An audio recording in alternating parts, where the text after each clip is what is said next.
Assalamu alaikum wa rahmatullahi wa barakatuh. Bantu ba Katonda mbabuuzaako mwenna abali eyo. Nze musajja wa Katonda omulanzi Jafari akubuulira ebiribaawo n'ebigenda okubaawo. Jangu ewange ngenda kukwatako bukwasi nkusabire otereere. Bantu ba Katonda muli eyo. Mutawaanyizibwa endwadde amajini gabakozesa emizimu egy'abantu abafedda abanoonya emirimu bannange leero omukisa mulimu abaagala okunyweza abaagala baabwe leero bano abatatereera abo mbanyweza nga mpise mu sala kubanze ndi musajja wa Katonda omulanzi abaana bamwe bali mu makomera jangu ngenda kusoma busomi sala yange olabe ng'embeera yonna etandise okukyuka mu bunnambiro bwe mba nkutte ku nsonga yo n'otereera akasiimo okampa omaze kulabako mwe abanneetaaze nsangibwa mukono wa Antony Nakisunga gwe atasobodde kusituka kujja wano osobola okuyita ku simu 0700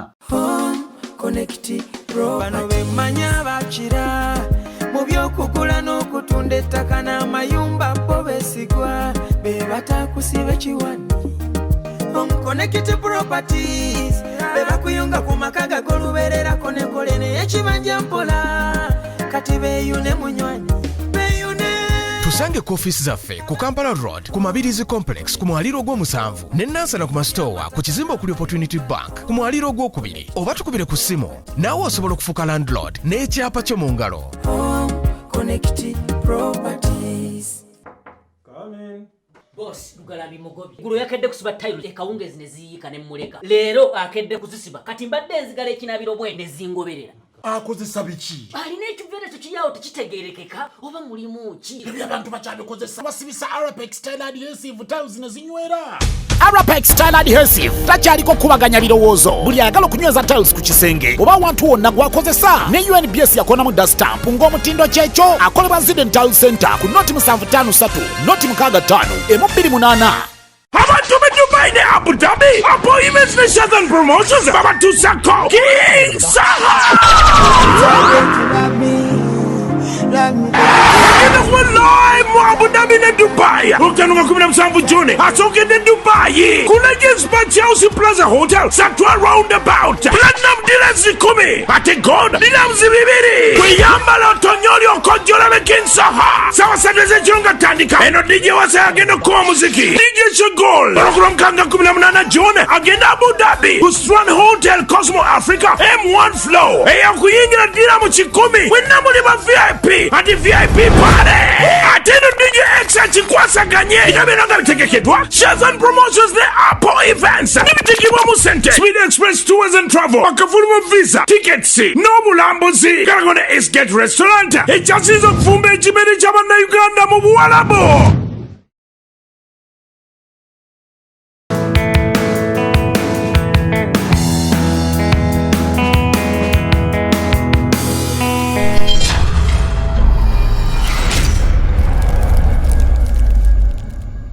Kali yaman yo mulai gyatutandikiriza soka nakusika bwati namara nalyoka akuleta kati abaana ba kamera balina ebintu byayagala nakuda ebyo okirabye bagira sign nagira ati kamera tu kamera biri ayo no kamera simanyo omu naye chuli lero ngoli muvubuka nnyo senior youth bantekako kya senior youth nenyamba katonda bate bampita senior youth ate nzigire mu kanzu living anga senior youth ngenda mbalala ogenda bye mbalala ngenda olweggulo lwa lero lwakuna ngenda olweggulo lwa lero nino wagira kati nze ngenda mbivulu bya papasi omuntu ajjemu abantu stigma ya sirimu ng'abantu bangi bamwekwekeddemu n'emitwalo 5 gabalemye omuweereza yabadde akaayana bamuweereze kuba abantu bangi babikidde ambuleera olina sirimu gwe teryakumanyi okitegeera akulumira eyo tokoze linnya omusajja agambye ayagala nnyumba y'abaana ye gwe naye katisi gwe wandikutte ssente ng'ennamba zo zikyuka buli ssaawa waliwo zisonda taata Abigaili nadda bbirala nalyoka afuweetosegerete tajja kubula tajja asa kubula wedda tufiga zikyuka ali yekka tewali yamuggyeko simu eyo katisi sandi yagadda ne tudde mu bizibu birala sente wandibadde wakola ki azikwata oba fiya azikwata engeri gye yakuyimbiddemu n'engeri gye fiya yamuyimbidde bambi kino happy birthday taata Abigail happy birthday katsi myaka 5 banga liweze nze sina kyenja kuwa fe twalya sente za taata wonga muli bato ate nkuwe walya sente za taata nkutidda taata wa katsi yaleta wano convertible bani yagirimu taata katsi yina convertible ye kamu kibuge yagirina katsi yanga taata we don nkutidde yefa abali ku mutto ng'obwana buto atabo balya sente wezaggwawo ne tutebenta yatusaka tuli wakalimu iriki forward to wetuli wezikuggwako tugenda yes tulira rich passport si kasitoba nga oli mugagga tukubeerako twabeera ku abudala omumanyi yakola tavani tewalaba ku tavani kirabu nga yabeera ndani ngeri wali opposite table bagiyitanga eyo twalyeza twabeera ku abuda kati yaddayo ku kiwetuli siriyo mubangi abuda yaddayo ku ki nkutidde mwe mukyaliwo kunkaaga yaddayo twazi yajja nazo kwaga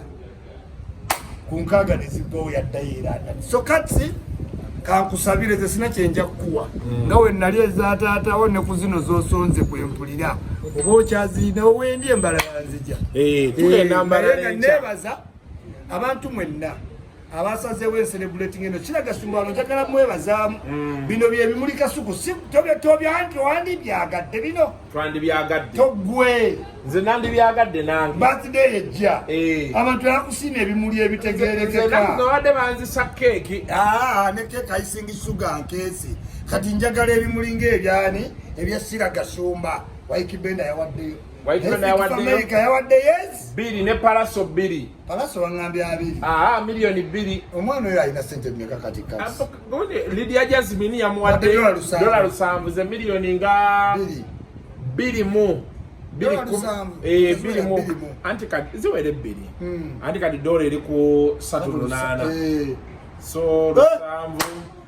fiye wandizeeyo eka nga Caroline Makka tannatuuka kubanga essimu ya Katsa agikwata bepa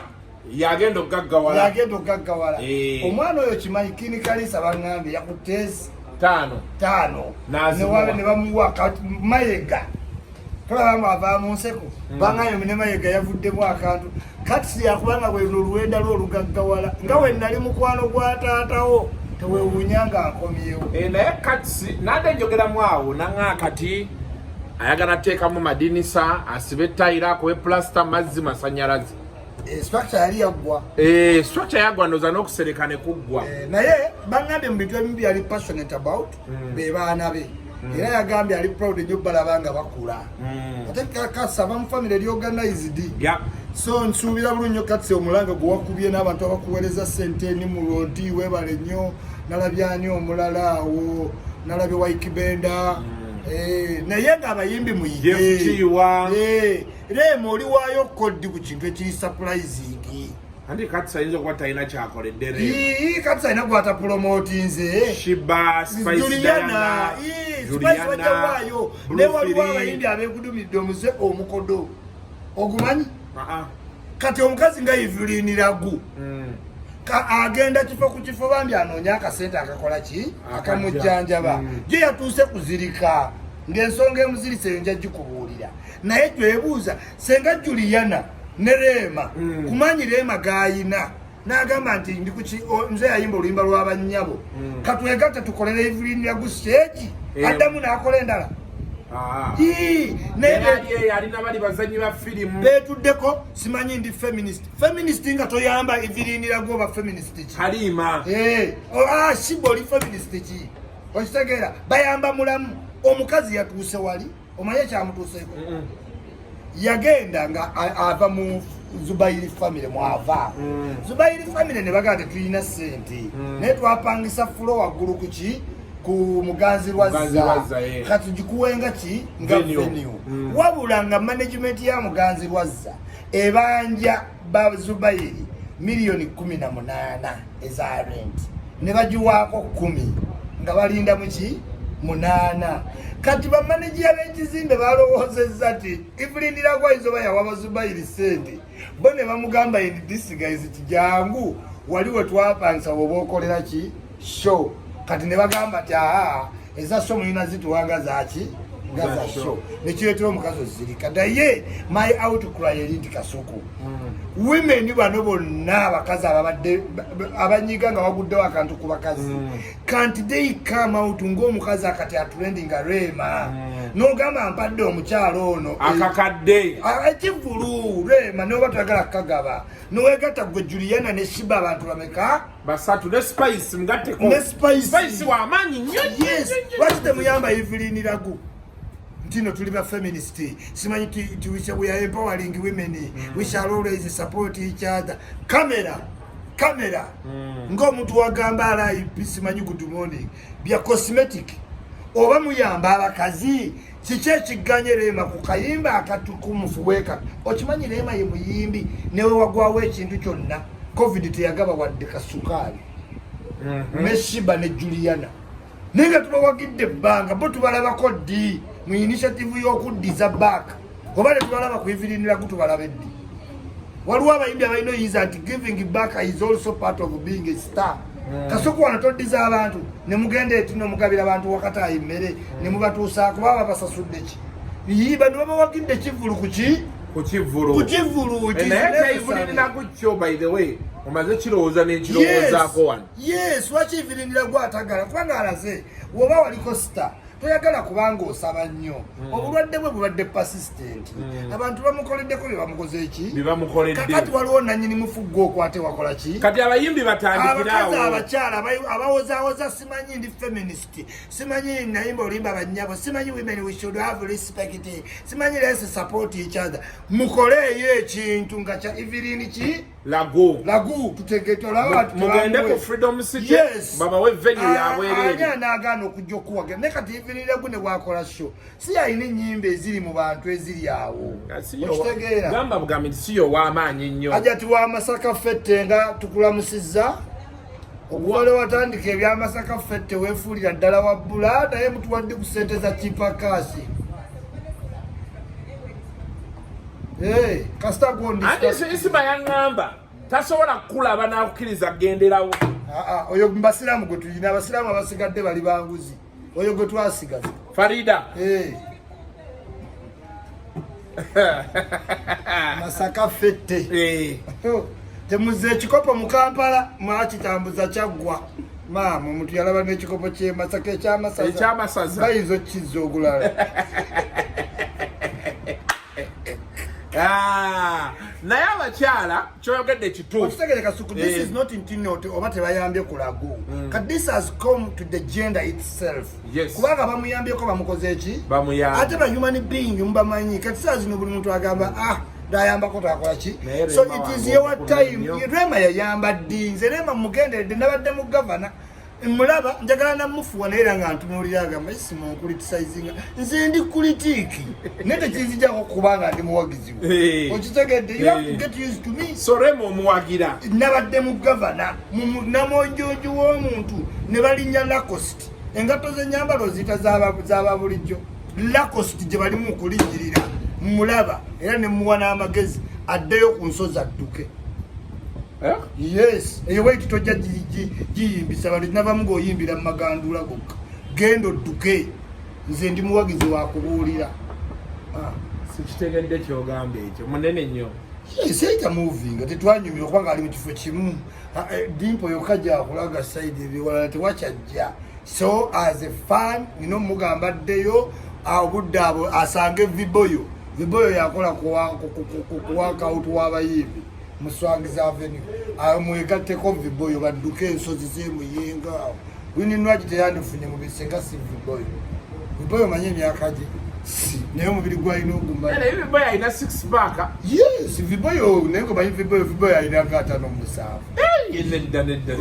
viboyo alinga mwana mu 8 viboyo yabeera celebrity nga wazaalibwa gweze nalaba viboyo nga celebrity wawanika nga wamaani abo bakabironi nga bayinza okugenda ku gundi kuki yalinanga wali silent room simanyi room eya music ngomala kagenda we wa Viboyo nkutidde abana ba Benon okola ne Viboyo bewunya nsiki uno musajja bangali yakola lyonna twalisa sikuliba Benon yalinga atamali kwa singa Viboyo artist aina ne studio bagita chat room badagi olunakulo musajja gwenda gamba ya ngogendo duwa ogwako omusajja omu yali bilionea nakola nafa nga yalekera mukazi we billioni 17 eza dola omukazi w'omugagga nalaba nga aludde nnyo ne chefu wabe myaka ameka asabtalinayo mutula gwamanyi nawasaamu chefu oyo we baali bakoze embaga nategera nti bayini eritinze 17 billioni we baamugamba okuwa speech yagamba ebbanga lyonna lyalabidde mukama we abadde amanyi nti naakola naye nga kyabadde tamanyi ebbanga lyonna nti mukama we abadde amukolera kubanga yali ayina eritinze 17 billioni nti ye kati ate tamanyi nti ebbanga lyonna nti yakuze amanyi akolera mukama we naye nga ye takimanyanga nti mukama we akolera ye okategedde kati kyekyo nti Benon takulangako ng'amanyi nti alikozesa ku Viboyo kati ye bosi we kati kyekyo nakulaero otandikiddemu yes nze Isma wetu ndina visibility study ate waliwo kyeggambe kyezitagatta bulungi nkikugattidde nenkulaga naye abakyala muyambe lago yes this has come to your agenda you cannot trade the knowledge of women empowering women supporting women Kasuku supporting women kati awo bakubeera ng'okubyerago nga obabuuka senga ogambe ye lagu lwakisa katuvaako you can't say that you have to respect women simanyi women bayinire batuluka n'olowooza oba Katonda teyagala abafuule bakazi buli ssaawa abakazi batubuuza era you don't know what women go through tetumanyi bye muyitamu naffe temumanyi bye tuyitamu fena tetuyinza nnenya Katonda naye buli ssaawa ne beekubagiza you don't know what women go through you don't know what women go through tubimanyi naye Katonda yatugamba mu lubuto mwono sanyu kati tompitako ng'olubuto lukuleze n'olowooza ati ate nina okukwatibwa ekisa nedda Katonda yagamba muno mwono essanyu naffe mutusanga ng'omusajja ali wansi w'emmotoka makanika mu bisooto muntu yamwe tulina okujja ki essanyu kati tuyinza kuddawo ne twekubagiza nti bannange you don't know what takes place in men's life tuyita mu bizibu abasajja Kasuku tobimanyi ebiyitirivu naye bannange kati ntudde wano obedda nninda ggwe yes onize nange ndi mukubo nenda wa Kasuku waliwo ankubira byebyo ebizibu bye tuyitamu naye tulekerawo okwekubagiza as if you don't like the gender you belong to okitegeera buli muntu asituka women bannange women should be this yes mwebale nnyo to empower yourself government eno yammwe kuva ku vice president tulina wetukati opposition kuliko abakyala nga 68 tonna tunulya nno bakulembera bitongole okitegeera tonna tunulya bakulembera first prime minister third prime minister bonna bakazi gendera kuyunula genda human rights buli kitongole Museveni yakiwa bakazi bebaliyo okay ekisooka kulikayo nvuddeyo tetulabagananga okuva etwava ekavumba tewali happy nali nga nina stress w'okujja ku sheno gyendiko onvuzo ntutte ewala eri pati ogikoze matoolotolo nali manyi ogenda kukola zino pati zetusanga wanowa njiwewo ebintu ebyakabi oyiwewo ebintu anti budgeti okitegeera naye omukolo gwamala ne gutambula yes gwamala ne gutambula ate kyannuma nga weŋŋendera ate gukutte we gutandikidde kyesaaswe kati nayagala nnyo osigale naye ng'ate olina engagement endala nze ndaba ndeka pate obedde ebo wetandise okukola ki okukwata time wenjagalira okulya ku nkoko saalya kintu kyonna era oyo mugaggaddemu omukolo Salongo omukolo gwabulamu ekintu Salongo Dennis omukolo guddemu naye nga wakola bulungi amaka compound najagala nnyo your place looks nice webale nnyo munange ekifo kirungi nze neebaza nnyo omuntu ali ku Bulaaya ng'akoze n'ateekawo ekintu si kyangu nze nakigezaako kyagaana wadde ofuna omusingi wamuteekawo myaka 10 nga waliwo omusingi si nze nno nzekka abantu bali mwaga waliwo ya Museveni nga yamufuga ogwo olunaku olwo n'agenda ebweru so omuntu yenna bw'akola ekintu ebweru n'akitera ku ground kyova anwanirira omuntu webweru saagala muntu abba muntu wawa webweru nze mmanyiyo okugjayo akasente lwoya lwa munyindo ate okasevinga okazimbeko e Uganda kale munnange oba okoze mulimu gw'amaanyi nate naye tumwebaza yatugamba mugende munyumirwe abantu bali eyo balina effuga bbi omusajja okuweereza obuweereza akakadde wano ayagala akuweereko amateeka nga mayitirivu naye omusajja yatugamba Kasuku mukole nga bwe mwagala mulye munywe netugenda netunyumirwa so thank you very much n'okutwesiga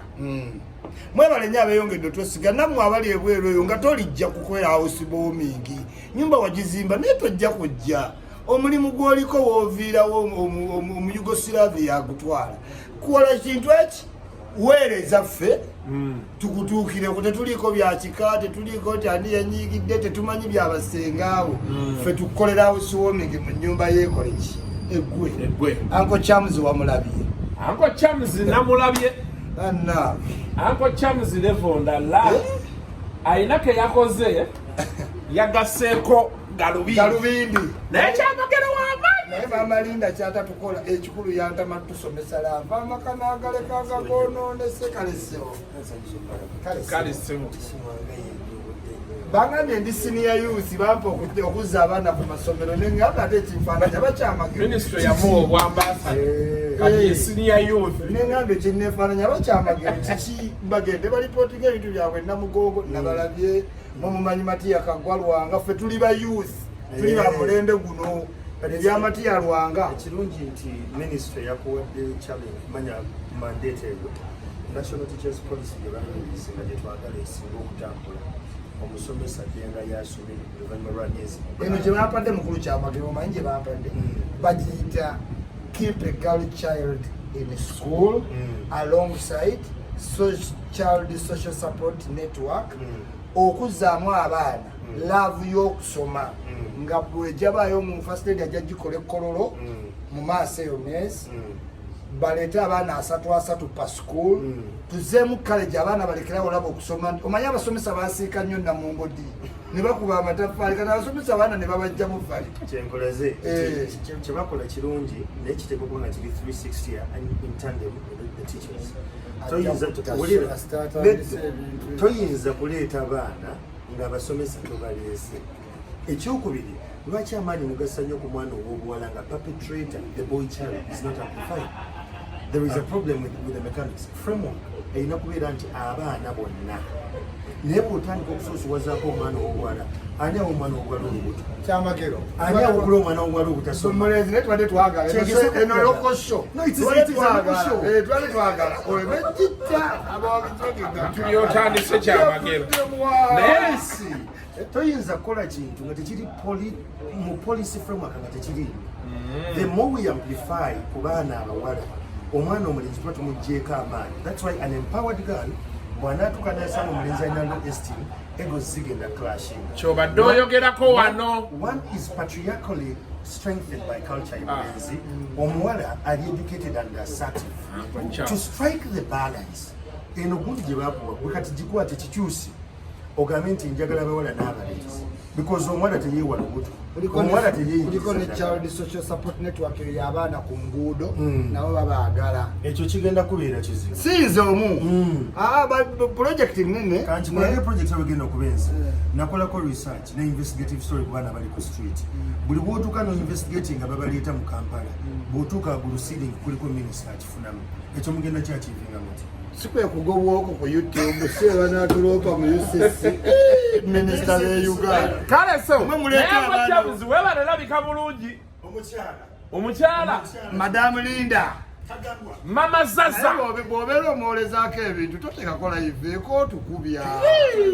nayogerera kuli ebigambo mwabasajja mwoze ku bintu mukole beemuze ebintu byoyoza bintu byo naye ffe twaguma osanga bakaliootegedde ensonga yange Kasuku ku bakazi even lagu yeetaaga okuyambibwa kati by gender tulekerawo abantu ab'esudiya they are supporting women and they are simanyi for women empowerment. Nekyamagera ayogedde nti wadde omulenzi bamufeeko naye bafa ku muwala. N'abawala bo mu beesoosowaza simanya women. Ate nga wenkuga nti ensiba agikyusa Kasuku. Oba musajja n'otayogera ku girls child nga bagamba Kasuku be sensitive. Okategeera ne bw'oba toyogera ku balenzi baga fe abalenzi kyoba tuyisa mu bintu bingi. Anyway. Mu wiiki eno gurunedi yali yalogera ddala omukazi. Bagurunedi bava Luweero teyasoma. Amuganda omuntu gw'amanyi alina obugagga e Luweero bamugamba Peter alina akawanga mu nju. Kyovala balina borders inya. Community omuntu wakulira. Emboozi zaakula amanyi. Kasuku okulidde wano. Ngalo owulira baddankali balina Nintendo babagulidde play box okitegeera. Kaluzanya Mortal Kombat. Kati gurunedi amanyi buwanga bwe Luweero. Ate omuntu gwamanyi yagaggala mukasatava ku nsozi tuvola balina borders laba bwasuumuuka Luweero nga zebanja bumyu n'afuuka sita gwoyinza obutaloga toyinza naye kiwala nakirabye kyamaanyi Kisomaali oyo Musomaali nawe oyo Musomaali akulidde mu Amerika okitegeera si muto neerabirira nnungi otuuse mu maka sigago otaddemu eddogo empewo tokomye okwo okomyewo ekiro mu mmotoka etaliiyo otomera gate ne gate etaliiyo. What is wrong? Yatomera gate y'omukazi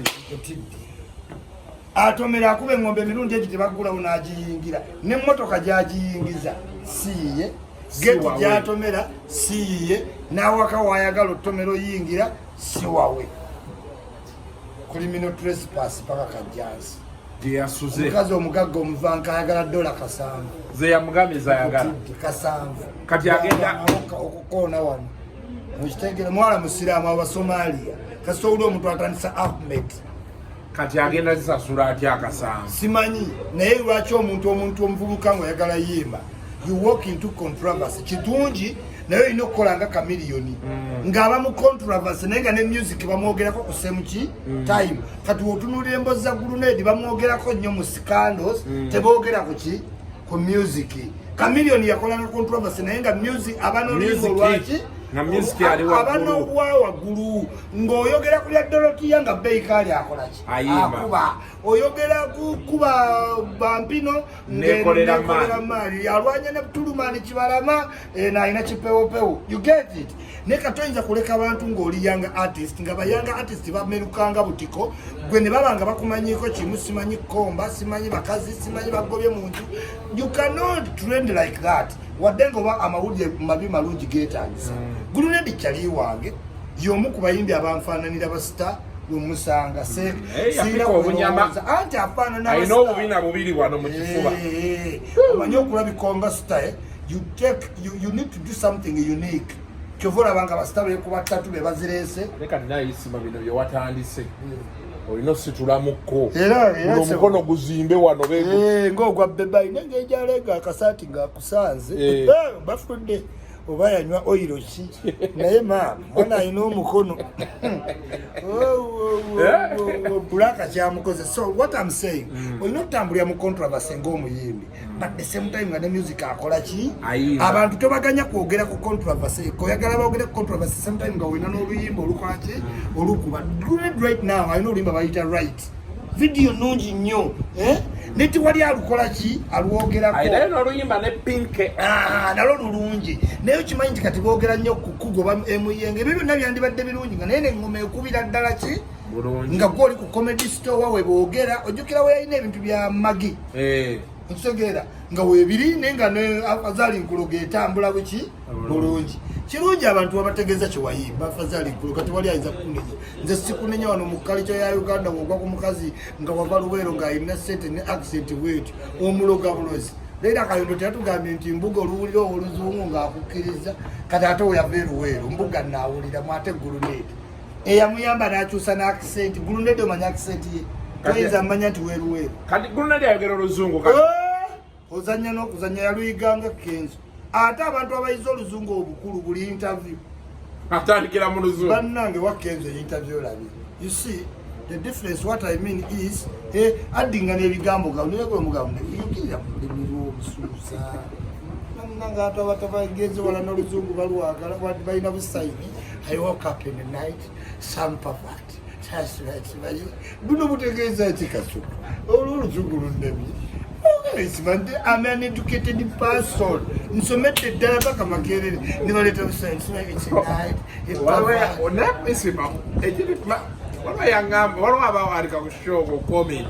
Isma teyasomera makerere alimba. Vivian Mbuga wali. Nze chikulu buli kintu nina video example. Ate ekirungi okulidde mu kibuga wano. Vivian ko bibo basigala mu kyalo. Ogamba nti saasoma makerere Vivian Mbuga wali. Ngavaayo Kadala Basiri. Ngavaayo Lloyd Busulu akola mu DFCU. Ngavaayo mu polisi wennyini. Ngabavaayo ze Lukwago bagenda babu n'amugamba ati teyasoma. Lukwago kusoma kubityebo bye byonna. Bamugamba ko teyakola ki? Teyasoma. Lukwago kyakola okimanyi. Yatuula ku simu bwati. N'agenda mu obbiza WhatsApp ki? Group. Ne basimbanga bamotoka n'agamba babo obalabye. Naye gw'ogamba oli kapiteeni babu. Tositula nnyonyi givuga tuyamba ogijja ujja ku ttaka ojambusa ogisse. Babu yagisitula. Akalulu yakakwatamu. Tulukwago yagamba babu mu kalulu akaaso. Tuwulira oli kapiteeni. Tetwagala ovuga ennyonyi. Ffe twagala ekintu eki gijja bujja ku ttaka. Eyimuka ogizzeewo. Ate awo akalulu babu twamuwa. Ebenga eyimuka mukobe. Twagala tutegedde nti babu si kapiteeni. Weziranga nnyo short. Abaana bakuba short n'agira okutta kati omufumbiro gye yakuba Kasuku yali emukutudde nnyondo. Batunyumizaako oba Sendi eyanyumizaako yalewa Mabike ne Sematimba bali ku CBS oba Mabike yaleeta bibuuzi kimusibati olwa Mwamusematimba tuwayo obugamu obusembayo nze njagala abantu bategeeza munonde ebiki kati nebagaa okay Mabike nawe tuwa obugamu obusembayo tibanaye temulonda abantu bekuba make up temulonda omwana nakuba outro Sematimba nayagala okugamba medicine tigizeeyo nnyonnyola abantu naye ng'omwana amukubye bukesi egenze abaana bakuba wuuku n'okola notya omwana oyo mufumbiro ati akubala n'akugatta wali nakuba triple draft okitegeera gundi sekandi bamugjayo ku mukolo ne bamubuuza sekandi balonda batya sipiika nga sipiika n'agamba obeera tomanyi bakulonda buki buloozi ne babuuza sekandi kyogamba bebakodde obwa sipiika wabadde tomanyi nabadde simanyi nalabiddeawo nga bampadde obwaki obwa sipiika ko nambooze ate nga bwe baabukuwa sipiiki wagijja mu nsawo sekandi yatunula agamboza akubake yayiga wuuku kugambe yakuba sekandi wuuku Katonda ensefe yamubuuza naye we baakuwa obwa sipiika nga sipiiki wagijja mu nsawo. Now wiiki eno ombuga bamuviiriddeyo Leila Kayondo talina kyeyamuviiriddeyo wagendanga kwesitivu mwakomawo wala TV erina okuba mu kibuga ze siyinza kutambula mpaka eyo wansi buziga mu mazzi mbunoonya TV ng'era gakolagawa ku DSTV kweri nvaako zisiri ku TV za online okitegeera amambuga siyinza kukolera ekyo daawo ekimanyi naye ku luno ndi fombuga tukooye ebiwala ebyesiriwaza nange kaluno kanjogereko wenti Kasuku mugenda nnyo ne muvaayo omukazi olumugambako nga koze ebintu mbu simanyi towuuma ebintu bino birina okuba biddibye Kasuku lwetuyomba lwe siwooma lwetuyomba lwembeera ne kannassu lwetuyomba lwembeera n'ekiwalaata bwamulaba nga yambuka amadaala ge oyo omwana mbuga alina ekiwalaata yakakiraba we yagobera mwannyina mu bufumbo yaabwe etwalemu waliyo abantu nga mufuuse disgrace mu bufumbo atya ate yali mukazi wa mbuga Masaka teyali muganda wa Leila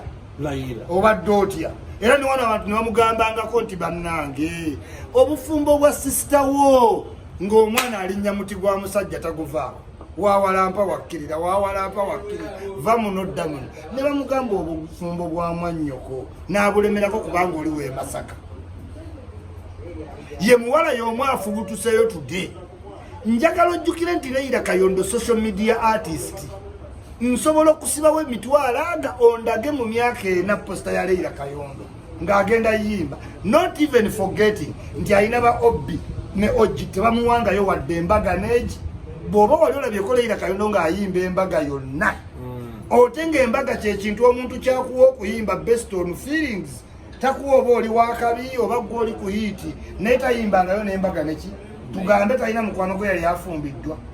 Olina olimba lwa Leila lw'omanyi nga luli mu rotation. Olaxess. Yes, kati abantu tulina bateeka mu butifu ekituufu nti anti ndi mukambwe kubanga abakazi musussizza nnyo omuntu eyakuyambako nga mbuga n'otuulako mu Benz eriko erinnya lyo mutunzi w'enseenene. Ani ayina emmotoka eriko erinnya lye mu kika kyabwe? Tuyige nnyo okusiima. Naye baali beekyawa. Anti yajja n'atugamba nti alina memory loss tajjukira mbuga yaani. It's the same creature yakomyewo n'agamba nti azze kulabisinga mbuga. Ng'olabisingani mukwane si mugazi wadde abantu emirembe. Omupangisa odde ku Land Road omanyire. Mbuno I get a lot of visitors. Oli entrepreneur nga bazze kukola ki mu luumu yo. Olina ky'otunda downwards. Yagambye afuna abagenyi bangi. Baki lecturer entrepreneur oba akulira kwaya kati ng'abagenyi basimye eki bamubuuza ku TV constructive meaningful bamukubidde namanyira ddamu nja basikulini shootinga yenna anajja kazigo kange nze nja basikulini shootinga Leila mukoowu ibiri oli mukoowu obadde mukoowu for a long time you have been mukoowu Leila alina kuba mbalamazi mubalamazi kukulamaga kwejjako omanyi okulamaga kitegeeza ebyo byonna peyino jja wejjako ebibi tobulanga omuntu atambula okuba 40 poto n'atuuka ewa ennamugongo byebizibu byayina byazayeyambula kubanga ate nomodde yukaati woko from 40 poto Kasumba gye yavudde olw'omulabula ete emyaka gya Kasumba giyina ebizibu byalina okweyambula yakagwa ku accident mu weekends kakati yalina okutambula ove 40 poto mpaka namugongo naye yikyuli ge Katonda ndaba newankubadde mwagala nnyo ye yateera kyannyonyi ku nsi kuno ndyoka entambula okuva emmoloto mpaka Moyo. Please no offense naye nja kulaga nti Leila Kayondo yeetaaga muki mubalamazi ogenda olamageko kati kavinka kakulaba era kyoba amunoonye statement vinka wakusanga ne Pinki alina kuyita legend kuba alabanga ekyo kyekitiibwa naye nga omubuuzi obadde otegeeza kyagamba muliridde ebbanga ddene nenga Pinki tamanyi music wa Leila Kayondo. Leila Kayondo ne omuwa miliyoni ana tayinza sanyusa baana ba S4 Rivers Party ng'abagamba ki tusegera this mentality of thinking we are young nenga ogenda mwana oba oli mwana we are young omuntu eyayimba ne radio natuka nava ne ku nseeno era ng'olemeddwa radio omuntu kigwe yawayiti neeremyayo bannanga oba okuyimba tokumanyi yeetadde yeesulubabbye ku Bujamaika atwerezeemu embalakaso baali bateega omusajja y'omwoyo omugaga Leila Lukoma gwe yafumbirwa oyo taata we nanyini buli obuzimbe nze ndi wawano mumanyi buli obuzimbe wali nga ku King Fahd obuli opposite obubiri bawa Ellen Lukoma oyo taata we kati baali bamwetegaaba babiri kali kalongo sirimu kakalongo kachini boni za kateso kaina longo legs ne mwana omugaga gana sivakano genda na zunga na itake omugaga wange MP wanseri MP na genda buli watuuka yali sente za tali wange bamuyita buzigi abeerawo zana kati yagenda zonna nazimalawo njagala okugamba Leila Kayondo moda toina local standard ku messages wowadde zakulabisiza ng'omuwala ali mad ayetaaga ki rehab mbuga si mutuukivu naye ebigambo bye wayogedde byadefinize budefinize nti oli bita oyagala nnyo mbuga n'ekyo ekiwalaata kikuli ku bwongo teyakivumirwa nti nakivuma yakivumirwa kuba akyagala mpozi kye tuyinza okugamba mwami mbuga okukutanga mu mizigo gye banakukwatiranga basematimba hotelo za kolaki waliwo wano bwakwali yasibu hotelo n'ebintu obeera ngolemedde mu bintu by'okuyigira obuziga emisana kati omuwala wuuyo muguwadde lubwakuba flying pad ng'ojja n'ekipaapi wano mu mpalaata wekiwalaata ekitiibwa mbuga omusajja avuga lwezirwesi lwalako gikwekakweka mu bitooke kati abalayira bapangisaawo era ali eyo mu mizigo gyana ojje ng'okukutakukuta Nasebo Leila apangisa era odooza buziga lwe Nasembo mmanya Wasemba dikebera olabazo bali wano musalama wano mbinya wali emizigo gya lume 2.8 Isma Olaxess. Leila amanyi mumanyi. Yes. What you have just done. Era kirungi osiriseewo abantu bonna ku kamera bakutegedde nti tolina kyagamba Leila. Kaka mwe mwasanyuka we yavugiranga zyama 2. Okitegeera. Ojjukidde ng'ajja n'amabiri ewa leediyo gyakimye kolabu. Kimuswaga n'anyiiga era tewakimuswaga ye yakola olukwembugadde kuki ku sister wani wasamu mukasa okitegedde totegera awulira Kimuswaga yaleetera Leila Kayondo okwagala mbuga ng'amanya anaafuga kuhama omuwala we yayingira mu maka zonna n'azeefuga Kimuswaga n'akola ddiiri n'awa muganda wa Samu Mukasa mbuga ne bamuggalirayo Kimuswaga bakyatambula ne Samu Mukasa mbuga Vivian ali mu maka Leila wa mukazi naye kituufu simanyi kituufu kwe kyavudde nange nalayobola bi screenshot ziriko Leila Kayondo nati toli musawo tojja kumanya kwe byavudde ekikulu ffe tugendera kuggwa exploding how you have exploded okitegeera you may be nga ddala mbuga ya abuser nga ye mwana ayina kyeyamukoze oba okitegeera sajja masaka tobamanyi okusasulira rent n'oleeta emikwano nga tomugambye kakati wayinza oba nga balina dispute nga abadde amulira ku bbali kubanga era abantu bakulaga nti wadde embuga yayagala Vivian naye embuga yayagala nnyo Leila Kayondo basibuka Masaka kisooka okubanga abadde akyako okutogendayo era Leila Kayondo newe yali ng'ali mu bizibu nga mbuga wasiza Vivian Leila Kayondo still had an expensive life which mbuga was funding okwewala zino insult mbuga yes kuba Ridway naye mukuziika ng'alina business ze Dubai biki atalina business yonna kujjako ng'ogamba selling down business ki Dubai mukwana business ki business nga ovudde abali ya Dubai wenyewe balina business which business was she selling down omaifa mu America wote tukiita tetulina kugamba toli malaya ogamba are you selling down ekitegeera are you working down what you mumaya wane Connecticut muzajange Bruce ali ko bonkege ekivulu nga 11 June kituuse Bruce yangambye kyatuuse kamiri eri Bruce tanabikofa nze video jenina ngeraga abantu muwoloka nga bajjudde yes leka ndabeko nagipostinga neraga n'abantu nkumu era za abantu mbadde neewuunya ebyo ebintu babijja naye waliwo omuze gw'abantu abagenda mu shonga buki nga izakatandika okitegeera katugira bonera ze neewuunyiza eno show ya kamiliyoni nagipostinga dda luyenaku lwe yakola show tulabe oba abantu tebaali eno show ya kamiliyoni this is kamiliyoni awo yali mu bbaala bbaala kyennene bweti yali mu bbaala eno bbaala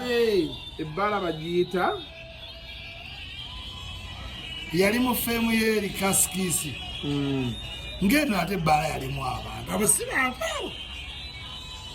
kyogamba bano yabasanga mu bbaala n'ayimbamu oba ne mu bbaala bajjala bakamiliyoni abo era eno yenkana good gavana tebabeera mu gavana bwenati bampala nabe bali kamiliyoni abo bakwata nga budde bugenzi obimanya ebyokusookayo muganda wange abaana ennaku zino baba bakuwalana basooka mu kiso ne bakubalaga ebbala agiyita Rhino eyo mwe yabadde kati yagenda mu Rhino ku Saturday ku Sunday ng'ate sheeno eyasaze ku Rhino bayingirira $4 eno 10 yabasanze kapipi tebamulanze mu Rhino ne bamugamba wayi tuweemu kaawo bamu ye yakyamuka n'asaba abaweemu yakuba ennyimba 6 kati abanne bagamba ne tumulabidde eno ku $4 ate kitwala eri ku 10 ekitegeeza ye yatta show sagala kukkiriza nti bya people power abantu bangi yadde baagala nnyo kivugira awo ate nga gundi emwolo kami nga kabuye Boston Uganda sukuma wiki babibaako wiki Kamiliyoni, Mbuga, Leila, Vivi Hundi, Shiba, sukuma wiki. Sajaffe Bruce yangambye. Nze nja kikuba nti yali California. Bruce ajja kikuba. 11. Bruce ajja kikuba. Ojja kikuba abantu ngende muwagira musajjaffe Bruce. Oli mukwetawula naye okumanya musajja wange saazo zandibadde za bigali naye kaninde sheggwe. Tulinde sheggwe. Era kwalo waliwo ebigali byaffe ebyasigalayo. Ewa Bruce. Ate abadde bambi mwe bategeeragana n'oli gwe baakola naye nebwe baakola naye no yansaba ennamba yo n'engimuwa naŋŋamba yali alina byakwagaza ennaku zino abantu bansaba ennamba yo bansaba naye batuukawo abantu beebweru Kasuku baagala ebintu bya helepumi simanyi isima nnoonyeza ku nnamba yabwe nze siri receptionist please oli muntu omuntu n'akutuma awantu takuwadde wadde mujagalo nyande onnoonyeza ennamba nze isima oba mmambagala bagamba emirimu gya langi gyesibye bambi embeera eri waggulu mbategera bakasitoma bange naye mumpe tuzimbe mpolampola tolinda zonna naye nga nange otuula awaka ku ntima ye abakirayanti bange mbakubira omulanga bwe sikwata ku bulashi mpulira bubi langi ennumanga kwogera otudde eka okooye ng'ate waliwo benkoleddeko bambi naye nga materiyo ziri waggulu Kasuku ogamba abantu nti price ziri waggulu naye Kasuku tulikolera ki materiyo akasayijja ate Museveni Museveni se economist Museveni alonze Matiya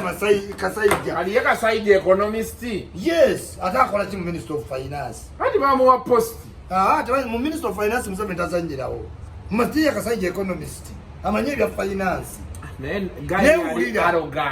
arrogance buli kimu takimanyi bamubuuza sente wazifulumya otya muzebabula babyekyo nali mmanyi babitunuddemu ne kwekyo Kasuku va kwekyo Matiya Kasayija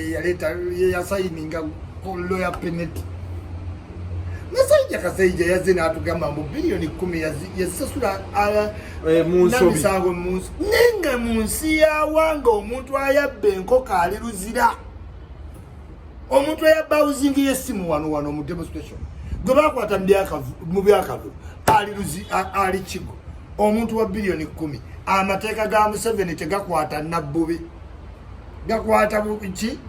buswera fe tuli buswera Kasayija gategamukutti Senyonyi nali sikwagala naye Senyonyi weebale nze weetegedde n'emirimu gya kkosasi Senyonyi okola emirimu yakasindika aba munda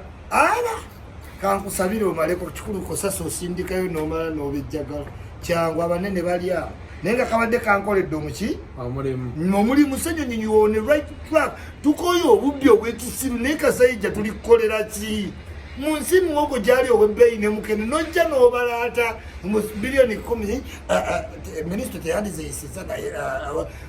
ani Kasayija gwajoga bwatyo Museveni goba Kasayija n'omusajja wange gwe baleeta economic monitoring musaasiza omuvubuka omuto gwoba obwa finance ne goobi musaasizi namulayi Jozi si yali wano ng'atulimba naye ebyamasomero musaasiza omumanyi yajja kusala ku budget tazanya na bya sente alinga baati kale teekako goobi naye Kasayija tetuli kusonyiwa musajja gwe kyova weekyusa erinnya lyo si gwe Kasayija olowooza si ye Kasayija yeetuma Kasayija atwalowooze bantu baja abeetuma amanyi n'olowooza nti nno kimanyi balowooze waawe Kasayija gwe n'osayininga emmwanyi ewa pinati Kasuku omanyi okuzzaayo ddiru nga bagisayininga ki cost tuyinza ofiirwa sente mu peneti netwejjusa lwaki twagisazaamu kino kyoba olina omumanya ku contract ezo the moment omugisayininga nemugisaza peneti agenda lyanga muki nga muyitale bwali yes agenda lya bwanywa kubanga ajja kuba contract mugimugjeeko ng'ate mumusasudde ddabo kadi oli omukazi bamuwa sente eyakola eri Atiyaka Sugar Factory sente bazimuwa musenero bagaddewo factory naye mawulire nti yagaddewo musenero huyo naye twamuwa n'atulimba vaccine mpaka covid we yaggwawo buli bamubuuza ku ssente ndi mulokole musente tukubuuziza oba oli musiraamu Kasuku kino ekintu kivaawo mu bantu abakulembeze b'eggwanga nkiwulira nnyo omuntu ne bamuwa obukulembeze simanyi ndi mulokole obulokole bukwataganira wa ne byetukubuuza mu ssenero genda okole mu kyaki wano tuli mu paalamenti ebintu ebyo nza okimanyi mumazeemu abantu otrustinga eddiini kuba abantu abasinga beerimbira muki mu ddiini kati mumazeemu abantu okwagala eddiini mu ssennero tubuulire vaccine gye wakola eriwa kadaga yagenda atuleetedde mu mexico w'amasulubu mbwaleese vaccine up to now teri yali alabye ku vaccine owakadaga teyaleeta sanitizer ki yamutwalira Museveni mbwaleese agenda tuleetera vaccine talina vaccine gye yaleeta aniyo musomi wambawuli dojateri siriva kwene tvs ndaba ndiisa maaso nkoze eki ekyamaanyi mwe batangira Kasuku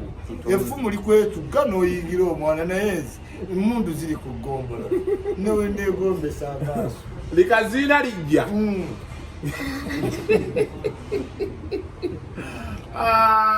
dae nina nakafo wenjagala tugende kali awo ntinda eggolo we naade ne katsi gundi Chambers waliwo oluseke piya wanu nako bangambye kali arawundi naye bangambye kipiya wanu kati yeplot Chambers leero olweggolo tugenda ku Chambers tunoonyeeko Chambers no waliwo emmere yange yesudde nendyewo ku bulogo nensi omulungi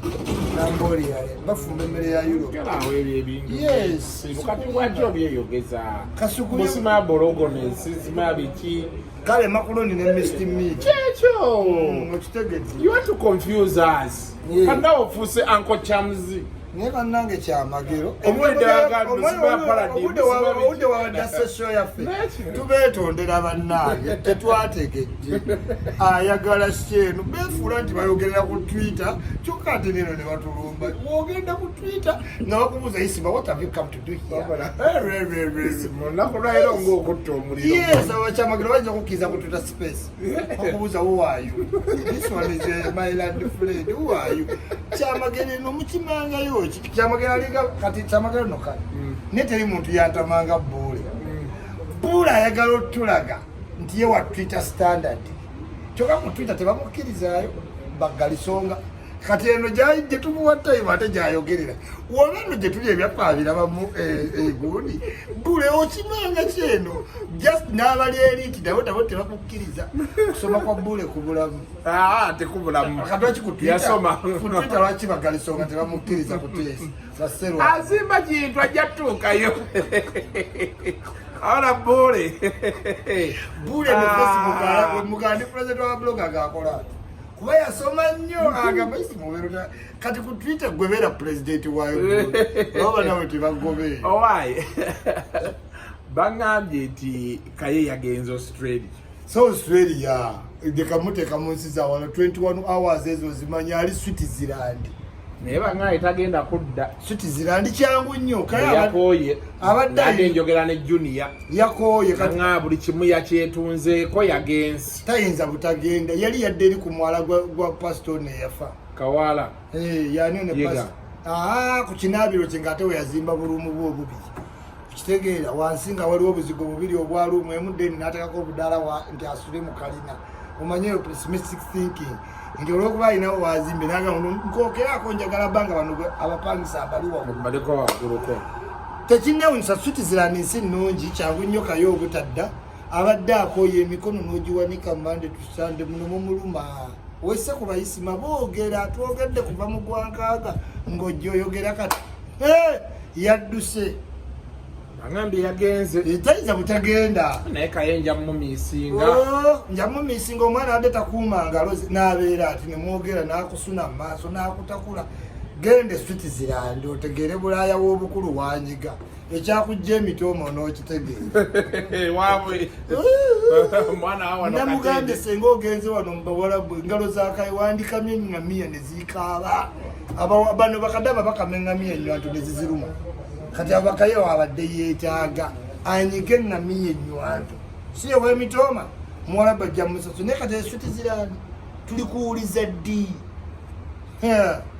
addi switi zirani balina zifaamu ogenda beere mu puleyirizi naye ageze teri alabye ku girlfriend we kyokka ayina abaana oba abazaala kiro maama w'abaana yamundagako naye baayawukana tebayinza butaawukana toyinza beera n'omusajja nga Kayembe mutaawukana muba mulina okukola ki okwawukana baana bameka sukulu fees watuusa dda ayina okugenda sente kizaalina mu kwogera olabamu okubulango omulabye ambasada nga yikyuli obulango nga nabumalawo abadde ayina okuteekako mu mutwe abana tebasome olupozi oyagala obasaaga mu restaurant finally nga tuwezika ova wano